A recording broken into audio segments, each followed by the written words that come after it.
مساء الياسمين عليكم متابعين رشا الخطيب. اخباركم ايه؟ عاملين ايه؟ وحشتوني. النهارده بصراحه طالعه اتكلم معاكم عن موضوع مهم جدا. انا في الفتره دي بلاحظ وبشكل كبير جدا كل شويه بنت تطلع تقول انا لسه متجوزه بقالي شهر او شهرين او 3 شهور او 4 شهور وبتطلق.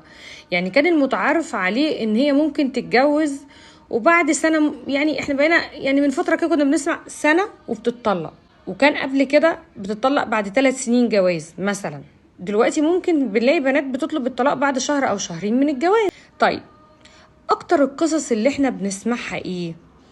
اصل انا والله بعد الجواز مش ده الكائن اللي انا اخترته، مش ده الانسان اللي انا وافقت عليه. بمعنى طيب ازاي يا ماما؟ قوليلي. اولا بكل أسف احنا عندنا عيب خطير جدا. في بعض من الأولاد لما يروح يتقدم، معلش أنا هضطر أقول الأولاد مش الرجالة، في بعض من الأولاد لما بيروح يتقدم لوحدة ما بيكونش اتعلم من وهو صغير يعني ايه احترام الكلمة ويعني ايه كلمة المسؤولية. برضو بمعنى، وده طبعا الأم عليها عامل كبير جدا. يعني ياريت طبعا رسالتي موجهة النهاردة لكل أم عندها بتخلف ولد، كل أم بتخلف ولد، رجاء لو خلفت ولد من وهو صغير علميه يعني ايه يكون راجل، وعلميه يعني ايه يكون صادق، ولو غلط حاسبيه. ولو انت شايفة ابنك يا امي مش راجل وقد كلمته وهيقدر يحافظ على بنت الناس دي ويعرف يعني ايه كلمة بيت واسرة وعيال، بلاش تجوزيه، قعديه جنبك على الكنبة. ماشي يا امي؟ لكل ام مخلفة ولد من وهو صغير علميه يعني ايه راجل، ربي فيه الرجولة، ربي فيه الاحترام، ولما يغلط قوليله ده غلط، ده مش صح. بلاش تكذبي معاه وتشجعيه، لان بيوت الناس مش لعبة، بيوت الناس مش لعبة. ان يدخل على بنت ناس وياخدها من بيتها لازم يعرف ان بيوت الناس مش لعبة. احنا نص مشاكل الطلاق والجواز في المحاكم بسبب عدم المصداقية، بسبب ان في رجالة بتنتحل صفة مش فيها. يعني هو مثلا ما عندهوش مصداقية، ما يعرفش يعيش في استقرار، ما عندهوش او ما ترباش او ما تعلمش يعني ايه انه يحترم بيته ومراته، ما ترباش على الإخلاص والأمانة، وإن هو عادي يا حبيبي أنت راجل اعمل اللي أنت عايز تعمله.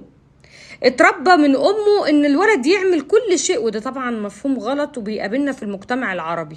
يا حبيبي أنت راجل اعمل كل شيء يا حبيبي. ده في، أنا عايزة أقول لكم في أمهات عادي، يعني لو ابنها شايفة ابنها مثلا بيخون مراته فبتشجعه، أنت راجل من حقك تعمل اللي أنت عايز تعمله وماله، وفخورة إن ابنها كده. لا يا حاجة ابنك فاشل، ابنك يا أمي فاشل، لأنه هو لو عنده أمانة وخلاص وشخص اتربى على يعني ايه كلمة راجل، هيحافظ على مراته وعلى بيته وعلى عياله. لكن الراجل اللي يرمي مراته، الولد اللي يرمي مراته ويرمي عياله ويسمح ان اهل مراته يصرفوا عليها وعلى عيالها، فهو مش راجل. اللي يسمح اللي يتجوز واحدة ويرميها بعيالها وما يدلهاش حقوقها فهو مش راجل. اللي اهله يشجعوه على ده، دي ناس ما تعرفش دين، ما تعرفش ربنا، ما تعرفش اي حاجة في الدنيا، وربنا لن يتقبل منهم. والله لو قعدوا ركعوها ليل ونهار ربنا لن يتقبل الا حقوق الناس. وحسبي الله ونعم الوكيل لن تسقط. يعني لو انت فرحانة ان ابنك رماها بعيالها وسابها ما بيصرفش عليها ولا بيأكلها ولا بيشربها، واتجوز البنت ولا طلقها وقبل ما هي تولد ولا طلقها بعد شهرين جواز، وانت بتشجعيه على ده، فبشرك يا امي انت في النار، انت في النار.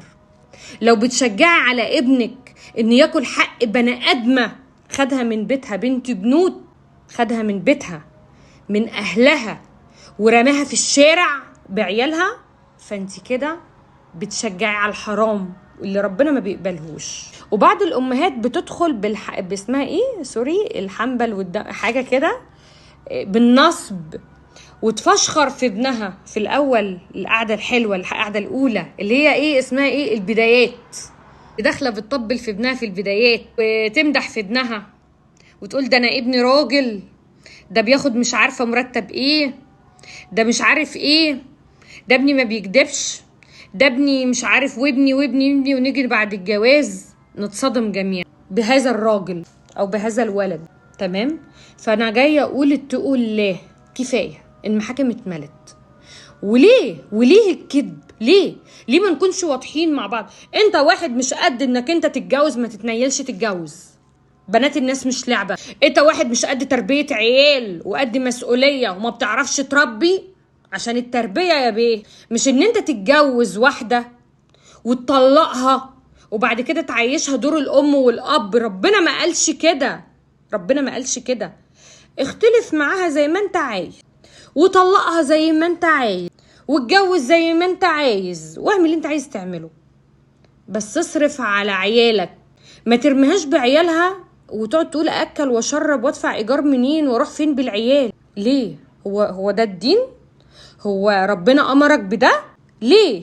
ويطلعوا في الاخر عيال معقده، ولا يطلعوا عيال فاشله في المجتمع، ولا عيال مش كويسه، ونيجي نقول من ايه؟ من اب فاشل، من تربيه فاشله. لان دايما بنرمي اللوم على الست. كفايه نعيش الست دورين في المجتمع. كفايه. في ستات بتقدر على ده وعندها الملكه ان هي تعمل ده، وفي ستات ما بتقدرش على ده. وفي نوع بقى انيل يرميها بعيالها وما يعرفش حاجه عنها خالص ولا عياله، ويجي كل شهر قال يعني بيشوف عياله وبيدوهم مصروف اللي هو النفقه اللي هي بتاخده بعد المحاكم. وبعض الناس عشان خايف على اسمه والبعترة في المحاكم، وانه طبعا يتبهدل واسمه يبقى في المحكمة ويتهزق، فيقول لك لا، من قصرها ارملها 1000 ولا 2000 ولا 3000 جنيه كل شهر، ولا ارملها 100 جنيه كل شهر وتنزل عن راسي. هي التربية مش كده. يجي يقول لك ده انا بصرف على اولادي. والله هو التربية انك انت حتى لو انتوا متطلقين، لا، انت ليك دور انك تعرف تسأل عن صحتهم، وتعرف صحتهم عامله ايه الادويه اللي بياخدوها، ايه الفيتامين اللي بياخدوه، لو عندهم تدريب في النادي تروح معاهم النادي وتروح معاهم تدريبهم، لو عندهم دروس تتابع مع المدرسين زيك زي الام، في مره او مرتين او 3 على الاقل في الاسبوع توصلهم مدرسه او تجيبهم من المدرسه، تقعد مع عيالك تتكلم معاهم المفروض. لكن الناس ما بتعملش كده. كارثه بقى. وفي بقى نوع تاني، انا بقول لكم الانواع. طيب هو طلقها بعيالها فبيديلها مثلا نفقه، فاتجوز وخلف تاني، فيبقى مركز بقى مع العروسه الجديده بعيالها الجداد. طب بالنسبه للعيال الاولين دول مش عيالك؟ يعني بالنسبه للعيال اللي انت خلفتهم دول مش عيالك؟ ليه تذلهم؟ ليه تبهدلهم؟ اتقوا الله، علشان والله العظيم احنا رايحين في داهيه. ولو بتعرف ان ده الدين، ده مش الدين. صلي وزكي واعمل اللي كل. على فكره يقولك في مثل يقولك ايه، اللي بيحتاجوا البيت يحرم على الجامع. عارفين المثل ده؟ يعني اعمل اللي انت عايز تعمله، ما يبقاش عيالك محتاجين وتروح تتفشخر عند الغير. لا بالعكس، ادي لعيالك واصرف عليهم واتقي ربنا فيهم. الست خلاص ما حصلش نصيب بينك وبينها، بس هم العيال ذنبهم ايه؟ طيب في مسلسل انا اتفرجت عليه اسمه كتالوج. المسلسل باختصار ان الام بتموت نتيجة مرض، والاب المفروض بياخد العيال وبيبتدي يتعامل معاهم. فلما بياخد العيال بيتفاجئ انه مش عارف حاجه عنهم، يعني ولا عارف العيال دي بتاكل بتحب ايه في الاكل، ولا العيال حالتهم الصحيه ايه، ولا عاملين ايه في المدرسه في مستواهم الدراسي، ولا البنت بتحب ايه وبتكره ايه، واتصدم. فعلى ما فهم وعمل كتير. وده اب كمان نعتبره متزن نفسيا، يعني اللي هو الاب العادي اللي بيدور على مصلحه عياله، الاب اللي بيراعي ربنا ما بالكوا بقى ان في ناس ما بتعرفش ربنا اصلا. عادي يعني انتوا بتناموا وتشخروا كده عادي في سرايركم؟ يعني بتناموا كده عادي وانتوا ما تعرفوش حاجه عن عيالكم؟ طب انتوا مش قد الجواز ولا قد التربيه ولا قد انك انتوا تخلفوا عيال، بتتجوزوا ليه؟ بتنصبوا ليه على بنات الناس؟ ليه تروح تاخد واحده وتتجوزها وبعد شهر ولا شهرين ولا سنه تطلقها وترميها؟ هو ده جرح مشاعر وقرف ليه؟ ويقولوا الست. لا على فكرة هي الستات على فكرة والله غلابة جدا. الست بكلمة حلوة، الست بالكلمة الحلوة. لو انت عايز الست دي عجينة في ايدك كده وتبقى تحت رجليك، عاملها كويس، اديلها حقوقها. وبعدين ثواني، في ناس بتطلق الناس، في نوع من انواع بقى الرجالة بيجي يطلق، مالكيش عندي حاجة. ايه يا عم، مش انت الست دي انت اتجوزتها؟ لا ملهاش عندي حاجة، ما تطالبنيش بحاجة، تضرب دماغها في الحيط. طب بالنسبة لربنا اللي انت هتقابله يوم الدين؟ والكارثة بقى ان هما بيبرروا لنفسهم مبررات حلال. لا ده ما تستاهلش، لا اصل ما عملتش، لا اصل ما سوتش. مهما عملت بدام الست دي حفظتك وحفظت شرفك وحافظت عليك وكانت تحت رجليك واختلفتوا، تاخد حقوقها وحقوق عيالها. ولو هي مش مخلفة منك عيال فليها حقوق ربنا يسألك عليها ولازم تديلها حقها. في نوع من الرجال لما يجي يطلق واحدة يقول لها انت راضية؟ انت كده خدت حقك والنبي؟ انت مسامحاني قدام ربنا سبحانه وتعالى؟ انت خدتي كده حقوقك؟ انا قدام ربنا سبحانه وتعالى انت راضية عني؟ لان والله الكفن ماله جيوب، الكفن ماله جيوب يا جماعة. حرام، اتقوا الله واعرفوا ان الدنيا دي عبارة عن بابين، وكل مرة بقولها باب بندخل منه وهو الباب هنخرج منه. خرجنا منه والله هنخرج لو بعد 1,000,000 سنة هنخرج. اللي قبلنا فين؟ وخدوا معاهم ايه؟ يعني اللي قبلنا راحوا فين وخدوا ايه؟ كل واحد بياخد عمله وبياخد الدعوة الجميلة. تخيل انت لو كويس، ممكن الست اللي انت طلقتها ورميتها دي ممكن تدعي لك دعوة، والله العظيم ممكن تحزن عليك. برما تخيل كده، تدعي عليك ولا تدعي لك؟ تدعي عليك ولا تدعي لك؟ والدنيا مش مضمونة. واوعى تفكر ان تربية العيل انك تبعت له نفقة. لا التربية مش كده خالص. التربية انك تشوف عيل يكبر قدامك، عيل متابعه من اول يوم. الطفل بيفرح في فرحة الأب والأم. الطفل بيفرح لما ينجح وباباه يقول له برافو مبروك، ويلاقي تشجيع من الأم والأب.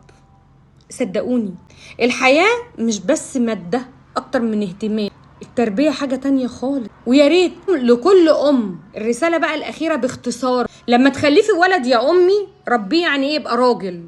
ولو ابنك مش راجل يا أمي ويقدر الحياة الزوجية ويعرف يعني إيه ست ويعرف يعني إيه عيال، خلي جنبك على الكنبة، بلاش تجوزيه. عشان ولاد الناس مش لعبة، عشان انت هتتحاسب عليه. عشان كل ست بتقول حسبي الله ونعم الوكيل في ابنك، انت هتاخدي الدعوة دي معاكي في قبرك. فلما تخلفي ولد ربيه، علميه القيم والاخلاق، وطلعيه ما يكونش كذاب ويكذب على ولاد الناس. دي كل كلامي باختصار، وباي باي.